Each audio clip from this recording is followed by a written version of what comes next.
कई लोगों के मुसलसल मैसेजेस सोशल मीडिया पर बेकरारी और बेचैनी देखी जा रही है, और सब की तरफ से सवाल हमारी तरफ आते हैं कि क्या करना चाहिए, क्या करना चाहिए। कभी हुजूर पाक के नाम पर गुस्ताखी, कभी कुरान पाक को लेकर इस्लाम को, मस्जिदों को, ये पूरा का पूरा एक दज्जाली निजाम एक्टिव हो गया है। सबके सब हाथ धोकर पीछे पड़े हैं, इनका टारगेट सिर्फ इस्लाम और मुसलमान है। क्या होगा हमारा? ये पूरी ताकतें झोंक देंगे अभी हिंदुस्तान में। रूलिंग पार्टी इनकी है, हुकूमत इनकी है, डिपार्टमेंट भी इनकी तरफ से, सारी ताकत और कुव्वत दौलत सब सियासत इनके पास है। इन गरीब निहत्थे मुसलमानों का मुस्तकबिल क्या होगा? कुरान की आयत मैंने इसीलिए पढ़ी खुतबे के बाद। अल्लाह फरमाता है, युरीदून लियुत्फिऊ नूर अल्लाहि बिअफ़वाहिहिम। कुछ खबीस ये चाहते हैं कि अपने मुंह के फूंकों से अल्लाह के चिराग को बुझा दे। लोग ये चाहते हैं कि अपने मुंह के फूंक से अल्लाह के चिराग को बुझा दे। अल्लाह का चिराग इस्लाम है, और अल्लाह फरमाता है वल्लाहु मुतिम्मु नूरिही, और अल्लाह अपने नूर को मुकम्मल करके रहेगा। ये दीन पूरी दुनिया पर गालिब आकर रहेगा, चाहे तुम्हें पसंद हो या ना हो। क्या बात, बेशक बेशक, सुभान अल्लाह, सुभान। नफरत में तुम कुड़ते रहो, जलते रहो, लेकिन इस्लाम की फितरत में, कुदरत ने वो लचक दी है, जितना ही दबाओगे उतना ही वो उभरेगा। ऐ मेरे गयूर नौजवानों, जो बेकरारी के आलम में जी रहे हैं, जो सरासीनगी तुम्हारे दरमियान फैली है, जो डर और खौफ के माहौल में तुम्हें आज जिस कैफियत ने मुब्तला किया है, मैं एक बात अर्ज करूंगा, कुछ नहीं होना है। इस्लाम का कुछ नहीं बिगड़ेगा, मेरे रसूल की जात का कुछ नहीं होना है। एक नुक्ता भी ऐब का मेरे आका की जात पर नहीं आना है, और ना ही कुरान का कोई हर्फ बदलना है, ना ही रब्बे जुल जलाल की ताकत और कुव्वत के एक हल्के जर्रे तक भी इन दुनिया के कमीनों को पहुंचना है। कुछ नहीं होना है। जो कुछ भी हो रहा है ये हमारे और तुम्हारे इम्तिहान का वक्त है जी। जो कुछ भी हो रहा है ये हमारी आजमाइश। वरना इस्लाम वो किसी खेती में उगने वाला छोटा पौधा नहीं है जिसे कोई भी पकड़ के हिला दे। इस्लाम उस अजीम दरख्त का नाम है जिसकी जड़ें तहतुस्सरा में, शाखें औजे सुरैया पर। इसका तना तो दूर की बात, इसका पत्ता नहीं हिला सकते। और हर जमाने में इस्लाम को मुकाबिलों से, मुनकिरीन से और दुश्मनों से मुकाबला रहा है, लेकिन हर दौर में इस्लाम फलता फूलता रहा है। बेशक बेशक। और आज भी कान खोल करके सुन ले वो जालिम, तुम पूरी ताकतें लेकर के भी मेरे इस दीन का कुछ न कर सकोगे।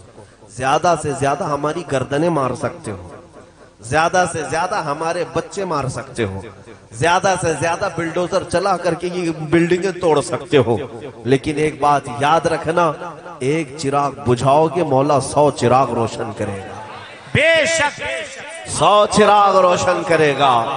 और हमारा मामला तो ये है मेरे अजीजों, मैं डर और खौफ से तुम्हें निकालने के लिए बात कर रहा हूँ। डर और खौफ सुन्नियों को तो जेब देता भी नहीं जी। और जिसके निगहबान आला हजरत हो, और वो अपने दर्स में ये हम सबको समझाते भी हो, खौफ ना रख रजा जरा, तू तो है अब्दे मुस्तफा।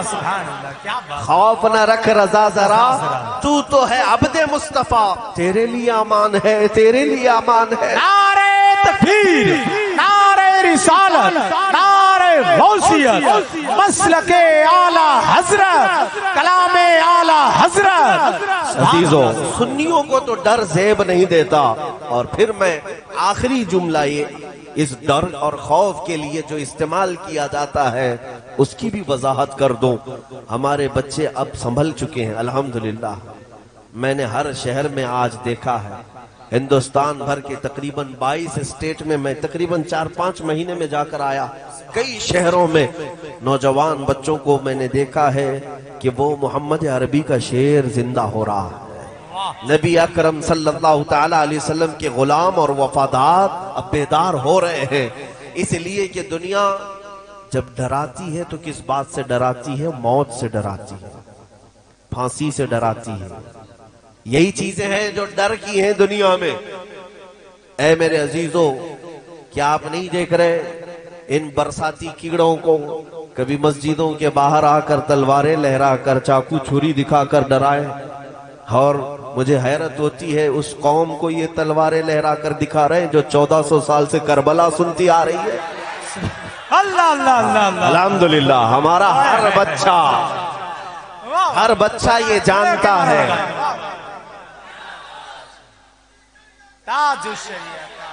तवज्जो,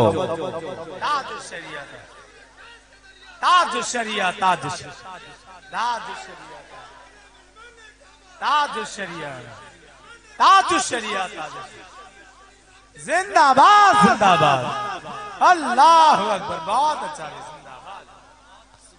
अब आप हजरात पूरी तकरीर सुन ले, होने के बाद सब एक साथ नारे लगे। आप लोग नारे ज्यादा लगाते हैं और जाहिर सी बात है सुन्नियों के ही यहाँ ये माहौल है कि नारे तकबीर और नारे रिसालत में हमारे यहाँ वो असर है जिसको इकबाल ने कहा था।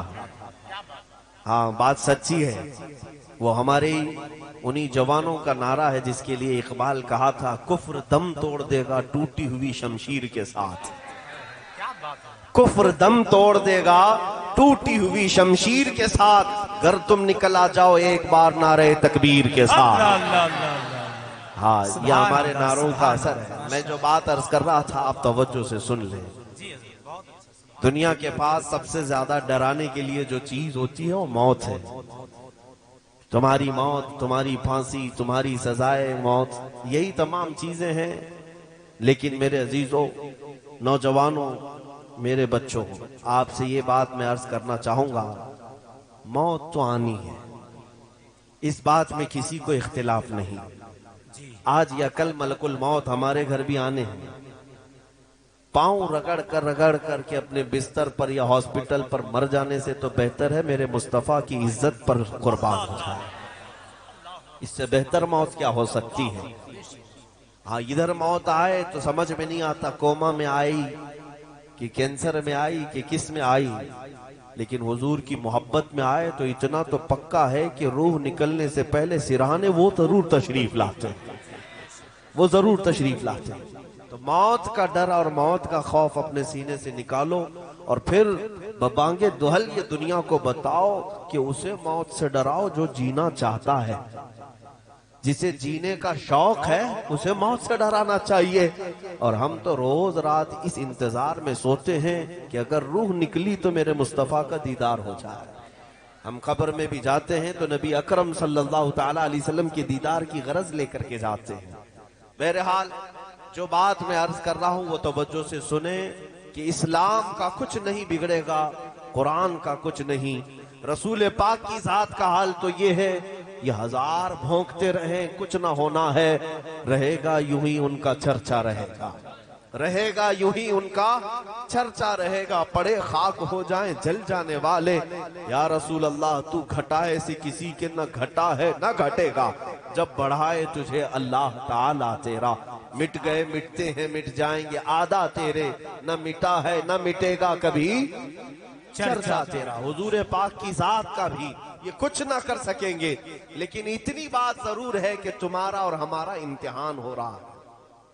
ये जो हालात पैदा हुए, इस्लाम खत्म नहीं होना है, ना कुरान को और ना ही रसूल पाक की सीरत को, ये सब बरकरार रहेंगी चीजें, लेकिन तुम्हारा और हमारा इम्तिहान है। जालिमों को गर्दन पर हमारे मुसल्लत किया जाता है, दुश्मनों को हमारे ऊपर मुसल्लत किया जाता है हमारे इम्तिहान के लिए। अब उनका अंजाम क्या होगा वो तो दुनिया देखेगी, लेकिन ऐ मेरे अजीजों, इस इम्तिहान की घड़ी में अब ये देखा जाएगा कि बगैर सिर्फ और सिर्फ टोपी और दाढ़ी के नाम पर मुसलमान है या फिर हकीकत में अपनी जान से हुजूर के लिए कुर्बान है। हाँ, अब ये सब आपको एक साल के अंदर देखना बड़े बड़े चेहरे सामने आने लग जाएंगे। ये इम्तिहान की घड़ी इसलिए आई है कि ये पता लग जाए कि इस जमात में कितने खरे हैं और कितने खोटे हैं। हुजूर पाक सल्लल्लाहु ताला अलैहि वसल्लम की नामूस के लिए, कुरान की अजमत के लिए और इस्लाम की बुलंदी के लिए इन हालात में वही डटा रहेगा, वही जमा रहेगा जो खरा होगा, और जो अंदर से खोटा है वो जल्दी से पार्टी बदल लेगा। हाँ, आज पार्टी बदलने का जमाना है। फौरन उधर गंगोत्री में चले जाएं, नहा लें और सब गुनाह पाक हो जाएंगे इनके अकीदे के एतबार।